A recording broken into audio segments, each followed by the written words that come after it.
We continue along. Councilmember Raybould, this question is for you. Some Nebraskans are already seeing more money in their paychecks because of the new Republican tax cut law. But many Democrats have said those cuts are mostly aimed at the wealthy, not average Americans. If you are elected, what changes would you want to make to the current tax code and why?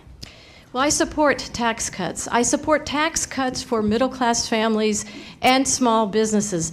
But what you saw the Washington politicians do, screw it up. It should have been the exact opposite. They have given and jacked up our huge deficit by giving massive permanent tax cuts to the largest corporations, who, by the way, have been funding their campaigns.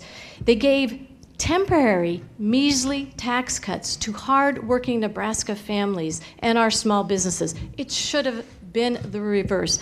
I strongly support tax cuts, and I would have supported the legislation if it contained two things. Number one, if that bill were deficit neutral and not putting Americans further and further in debt.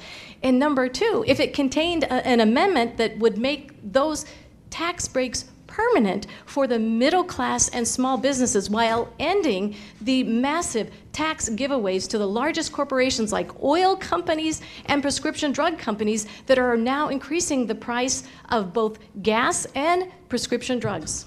All right, Senator Fischer, variation of that question. You have 60 seconds. That tax bill which you voted for has increased the federal deficit.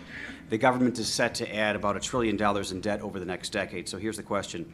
How do you plan to address the new debt and deficits that your party has brought?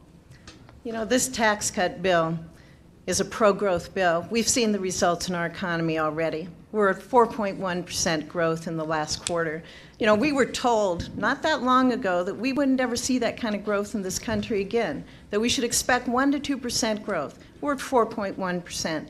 Consumer confidence is the highest it has been in 18 years. I hear that all across the state of Nebraska.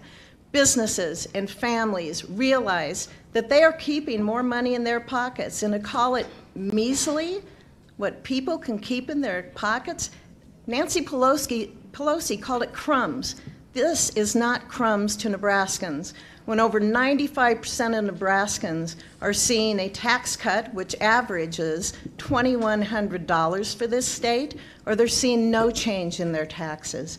People in this state are hopeful, they're confident.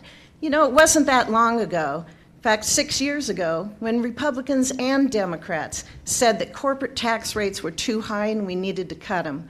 We did that. Those corporations are bringing their money back here to invest in this country, and they are creating jobs. All right, let's leave it right